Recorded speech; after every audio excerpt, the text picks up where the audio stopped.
Yo, what's going on everyone? Nelson from Hoop Life. Joining in with me today is my good friend and sneaker expert, PJ. What is up, guys? My name is PJ again, and I've been in the shoe game for about maybe 15 years now. I've been following all the shoe trends, and I've been collecting shoes for a while. Thanks for having me, Nelson. Of course, absolutely, man. Today's video is going to be exciting because you guys know what time it is. All-Star Weekend's around the corner, and not only is the All-Star game the most exciting part, but one of the things that I personally look for is what sneakers the players are bringing on that night. Because you know, over the years there have been a lot of crazy All-Star game sneakers. Some of the most expensive and most sought-after shoes are released on an All-Star game. Not only are these shoes really rare, but they've become very iconic. In today's video, PJ and I are gonna go over the top 10 greatest All-Star sneakers ever worn in an All-Star game. Starting off at number 10, we have Kobe's first signature shoe, the Crazy 8 or the KB8, whatever you want to call it, in the 1998 All-Star game. This was Kobe's first All-Star game, and your boy Shine, man. I mean, pretty much my whole life I've been raised Kobe through and through. I agree that just seeing that crazy Adidas pattern come out on that KB8, I remember seeing a picture of him dunking with those on, and it was just such a great shot. And those shoes are very, very important in Kobe history. This was his first All-Star game against Michael Jordan. Right. He had a lot of highlights. You know, he had the behind the back on Dikembe Mutombo. He had that nasty two-hand alley from Kevin Garnett, and you know, I think he had to put on a show. It had a mix of leather, patent leather, and the colorway wasn't too crazy, but that design, that zigzag pattern, reminded me of a lot of it was super futuristic for that time. Yeah. I thought the colorway was super clean too. I mean, subtle black and white colorway, while also throwing in the purple and gold, like hints of purple and gold in there. Looks really clean, and I think, you know, that it was a good shoe to crack the top 10. Definitely. Coming in at number 9, we have the Jordan 17 Lightning Loan, worn by Michael Jordan in the 2002 All-Star Game. I picked this shoe personally, and Nelson agreed with me that this shoe is so underrated. A lot of people don't really follow the Jordan line after the 14, but the 17, so underrated. Yeah, I think the 17s were very underrated, especially the lows too. Definitely. I feel like the lows actually look better than the, you know, the mids.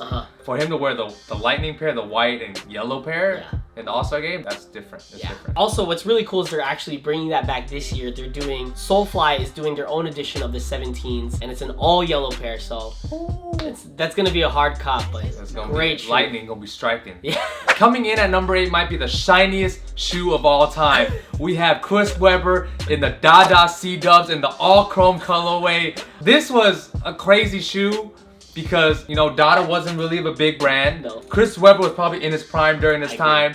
You know, obviously, you know, he's an all-star for a reason. So, you know, when you're in the biggest stage, you gotta bring the shiniest shoes. I know, that's legit. I totally agree. Literally, his shoes look like they were just dipped in like metallic silver. I don't know. I don't know, like they were called like the aluminum foils. They were calling the mirror glass, or a lot of people actually might call this one of the worst all-star shoes, just because they think it's ugly. But no, exactly. I think for its time, it was so cool. It represented that flashy, blingy early 2000s. Because that was like the trend slash style slash swag of that. You know, the early 2000s is all about, you know, the baggy clothes, the bling, how much you got on. I know. You know, the jewelry, everything. So it's like, when you can't rock jewelry when you're hooping, you rock the jewelry on your feet. No, that's for sure. Coming in at number 7 is the All-Star Edition LeBron 7 in that wood grain chlorine blue colorway. When I saw this, it again was such a perfect shoe that represented its time. The shoes from the 2010s to the 2014s were always about funky colors. It was. You had your mints, purples, maybe pink shoes were so big at that time. It was crazy, man. The chlorine blue. I mean, remember the Kobe 5s were actually like my favorite. You know, with the wood grain pattern, you had the all red, but then, you know, the LeBron just stood out so much more because it was like a different type of blue, right? It wasn't your navy blue. No. It wasn't your royal blue. They called it the chlorine blue. Yeah, just a really great shoe in general. It had that full length airbag under it. It just performed really well. I remember that shoe was actually one of the best selling LeBrons. As much as I'm not a LeBron fan, I did like his shoes. Coming in at number 6 is the infamous Ron Artest, aka Meta World Peace, with not just one shoe, 4 shoes in the 2004 All-Star game. Ron Artest is a special player, right? He really is. Not from just on the basketball standpoint, but like, you know, outside of basketball, he's just a character. He's an interesting guy. So, you know, he wore 4 different shoes, mismatched them, all right? He wore the Nike Huarache 2K4s. He wore the Adidas A3 Superstar Ultras. He wore the Dada Supreme Spinners with the N1 2 cheese. That is nuts. You would never see any player wear, I mean, I understand if you're wearing the same shoe, different colors, but he wore 2 different shoes mismatched. I think it perfectly describes exactly who Ron Artest is. If you were to do that nowadays, you would get clowned so hard. Boy, that hoe's clean! Boy, you stink! But nobody would clown Ron Artest. No one would dare to clown Ron Artest. He's one of the only people that could do that and not get clowned for it. Coming in at number 5, we have the Air Jordan 3 True Blue colorway worn by Kobe Bryant in the 03 All-Star Game, bro. This was a very iconic moment, and this had to make the list. One, because this was Jordan's last All-Star game, and I felt like Kobe paid tribute to Jordan by wearing his shoe. Right. One, it was just a great shoe in its own right. You know, right. retroed so many times. Jordan 3 probably one of the greatest, I would say top 3 Jordan silhouette of all time. Yeah, some people even argue top 1. Yeah, top 1, yeah. And True Blue, you know, super clean. It matches with the jerseys, you know, the red, white, and blue. Super dope. Kobe had a lot of highlights wearing the True Blue 3s. You know, he picked Jason Kidd with the reverse pump after a fast break. Yeah, that super jam where he cocked his legs all the way back. Oh, yeah. It was a great game, and I know that Kobe wanted to pay tribute, but at the same time, he wanted to go at Michael. Yeah, knowing Kobe's, you know, killer instinct and mentality, like, yes, like, I respect you, but I'm still gonna come out and win. Yeah. Right? So it's like, you know, Jordan did hit the game-tying shot against Sean Marion, but, you know, Kobe, at the end, he got fouled by, I think it was Jermaine O'Neal on a three-point shot. Yeah. Made all 3 free throws and then won the game, you know? So it's like, you know, Kobe came out with the last laugh, and also I feel like, you know, you gotta bring him with the True Blue 3s doing them. Moving on to number 4 on the list, we have the LeBron IV Graffitis, worn by no other than LeBron James himself in the 2007 All-Star Game. These, I would say, are one of the craziest LeBrons of all time. Not just All-Star Game, but the craziest LeBrons of all time. Bro, I agree. 1, because they're like one of the rarest. 2, they never released to the public. Yeah. And 3, it just looks super dope and crazy, man. You got the navy, white, and red with the graffiti print on it, which I think this started the graffiti trend or like theme for like his later shoes throughout the years, you know, all because of the LeBron 4s. Personally, not one of my favorite shoes to play in, but look-wise, the LeBron 4 actually had a lot of great colors. Dude, agree, man. Like, it was just like very futuristic at that time too. You had the composite, you know, in the shoe, but it was not a good hoop shoe. I remember I had 2 pairs. I remember I knew the exact ounce. I was like 20 ounces for a pair of shoes. I remember like the Kobe's at the time were like half the weight, right? Yeah. But then like the shoe just looked so dope. I mean, the LeBron 4s, like you said, had so many dope colorways. And I remember buying my pair for I had the white and navy pair. Oh yeah. I bought those for $20 at Foot Locker clearance. That was crazy.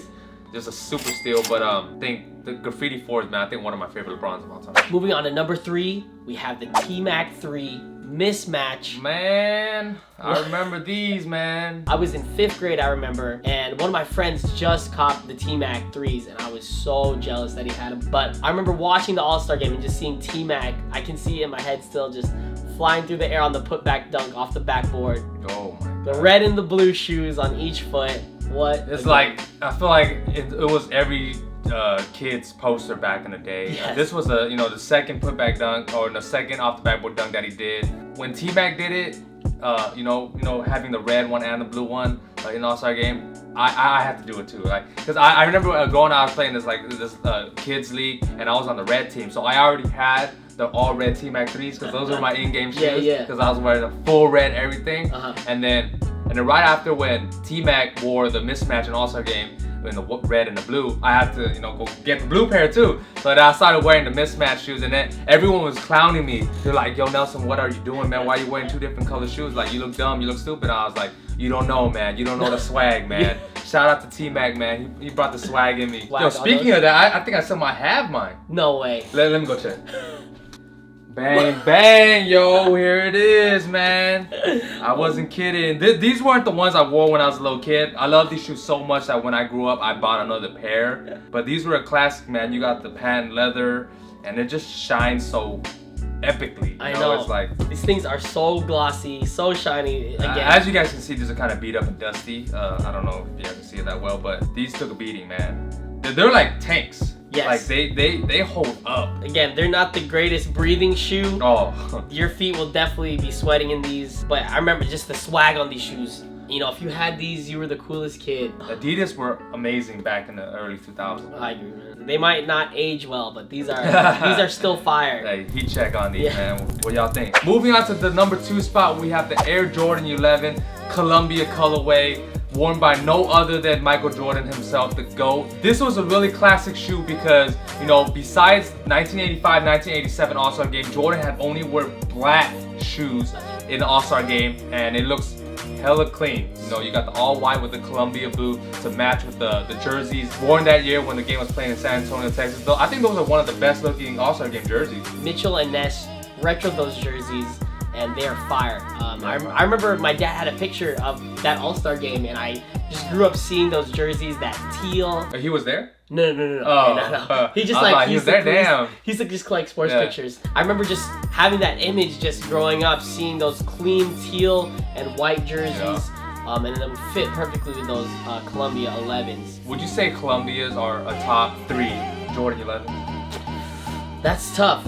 I mean, probably definitely top 5, right? For sure, top 5. Top 5. I mean, you have to consider, you know, the Space Jam, the Brads, the Concords, Cool Grays. Yeah, I mean, there is a lot. So. But Columbia is in the OG year, so which makes it really I would special. say Columbia is overrated. I mean, not overrated, underrated. Columbia is underrated for sure. Underrated. I would say it's not the best Jordan, but for sure the most iconic Jordan. Yes. The 11s were just such a great shoe, with the All-Star Game Columbia 11s being a great exclamation point for that year for Jordan. Most definitely. And coming in at number 1 on our list is the whole 2012 Galaxy pack. Woo! Nelson, what are your thoughts, bro? Greatest All-Star pack of all time. You already know. You got the Kobe's, you got the LeBrons, you got the KD's, you got the Foamposites, you got the underrated Hyper Dunks. You got everything in that pack. You know this Galaxy pack was crazy when you got people trading the cars for the shoes. I remember on Craigslist, people were listing the phones for $1,000. People were offering, yo, I'm trading my Impala for your phone. Right, I remember. It was crazy, man. Like, just going over the top 3, you know, athletes. You know, the LeBrons, the KD's, and Kobe's. Those were just like amazingly on their own. Which one was your favorite? I had to go with KD Force. KD Force, I would agree. The KD Force is the best Galaxy shoe in that pack. KD's, you got that silver with the black strap with the Galaxy print and the patch on there. Oh my god! And then the Kobe 7s were like good, Well, but because the Kobe 7 wasn't that great of a performance shoe, but it still looked tight. The best part of the Galaxy pack, glow in the dark bottoms, man. The outsoles would glow in the dark. Obviously, Kobe, LeBron, and KD won their individual shoe, but then Rajon Rondo actually brought the Foamposites in the game, man. I remember after that year when they released the Galaxy Foams, I feel like Foams had their whole renaissance all over again. Oh yeah, that was the start of the comeback of the Foam. Yeah, because the Foams were big back in the day, but when when those Galaxies dropped, oh my god, they had all these great foams that followed after it. Bro, I think Blake Griffin also played with some heat in that game as well. He rocked the Hyper Dunks, right? Yeah, the Hyper Dunks, man. One of the most underrated ones in the pack. It looked dope. Obviously, it was a generic basketball shoe, it was a Hyper Dunk, but it was more on the limited and rarer side because they actually didn't release a lot of those. And what was cool about those, if you look on the bottom of them, they have that moon print, like you're walking on the moon, and they have the Galaxy laces on that too. Some of the shoes that the non-signature athletes were wearing were still dope in their own right. They were. Like the Hyper Dunks, the Air Max Hyper Dunks, the Hyper Enforcers, worn by Iguodala and Russell Westbrook, man. Those were all super crazy, man. Like Nike brought the heat. I'm sure everyone in the comment section below agrees that the Galaxy pack deserves the #1 spot as greatest, sneakers to be worn in the All-Star game. It was some of the best colorways for all of the athletes. It had great storytelling, being in Orlando and being in space, and nothing has matched that year since. Nothing, nada. Alright guys, and that pretty much wraps up the greatest sneakers ever worn in the All-Star game. Let us know down in the comment section below. 1, did you guys agree with some of the picks that we had on our list? If not, what are some other sneakers that we left out that you guys felt like should have been on the list? And guys, with the All-Star game coming up, you should definitely keep your eyes peeled for some heat that is going to be releasing. Hopefully they bring some good shoe bangers this year that can hopefully make our list in the future. I feel like there will be some good ones coming up. Thank you guys again for watching that video, man. Shout out to PJ for being a part of the video, man. He brings a lot of good insight in terms of sneakers and basketball. You guys would definitely be seeing him a lot more videos. Make sure to check out these 2 other videos over here. If you guys like basketball content, sneaker content, make sure to hit that subscribe button right in the middle. Also, check out our social media in the description box down below. And until next time, Nelson and PJ from Hoop and Life, we out. Peace.